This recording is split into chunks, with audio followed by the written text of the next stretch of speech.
Đavo i Vodenica. Veselin Čajkanović. Pre svega, pada u oči neobično jaka veza đavola sa Vodenicom.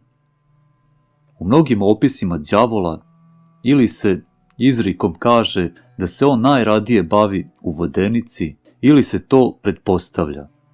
Shvatanje je svakako starinsko, jer je poznato i drugim narodima. Što se đavolu ova navika pripisuje, nije slučajno. Pre svega, mi znamo da je Vodenica inače zborno mesto i za vampire. Dakle, za pripadnike donjega sveta u koje spada i đavo. Mnogo je važnija činjenica da se u našim skaskama pominje đavo kao tvorac ili pronalazač Vodenice. U narodnim pripovetkama također se prećutno smatra da je đavo gospodar Vodenice utoliko što od njega zavisi da li će Vodenica da promelje ili ne.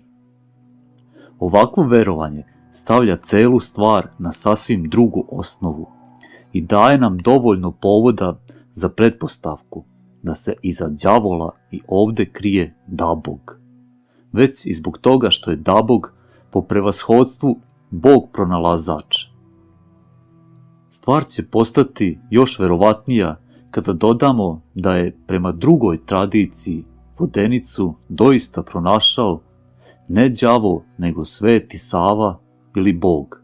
A mi smo već vidjeli da je Sveti Sava doista drugo izdanje Daboga. A da Bog u tradiciji često očevidno označava Boga iz starinske religije.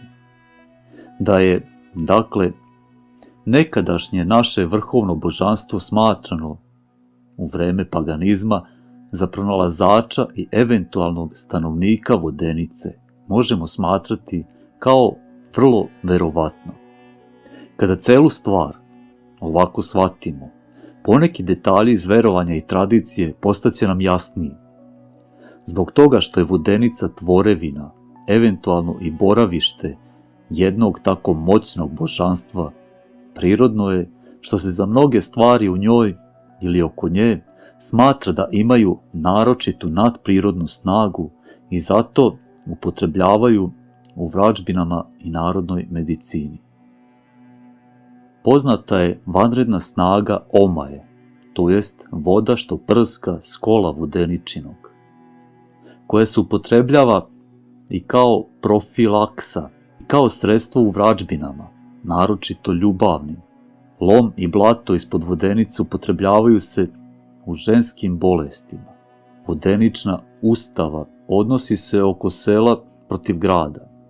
Naročito je u narodnoj religiji zanimljiva uloga koju ima vodenični kamen.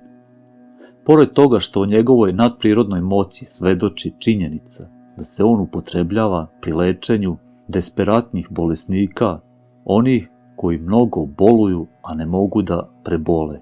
Vodenični kamen je još i epifanija, materializacija samoga đavola.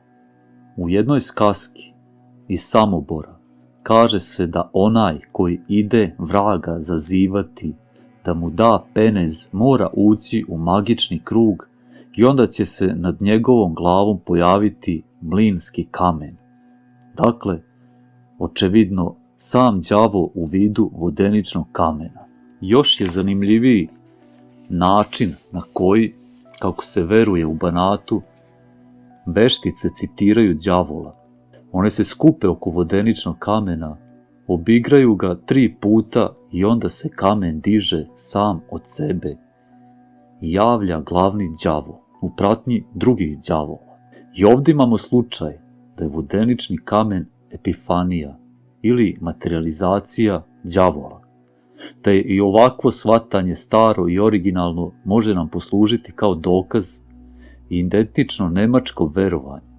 U nemačkim narodnim pripovetkama valja se đavo u oblaku vodeničnog kamena niz brdo.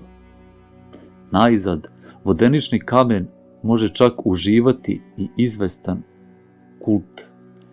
Kada ga prenose kolima u Vodenicu, onda seljaci u donjem Birču, otvaraju ograde na svojim njivama i dopuštaju da kola idu kroz žito, pa čak pred provodnike iznose pite, uštipke, rakiju, kao i pred svatove. Prema svemu ovome ne bi bilo neverovatno da je vodenični kamen smatran nekada kao fetiš vrhovnog boga, onako isto kao što su, na primjer, verige i sekira i mnogi drugi neočekivani i na prvi pogled nevredeći predmeti, koje spominje Hans Wordenfelde, bili fetiši velikih bogova.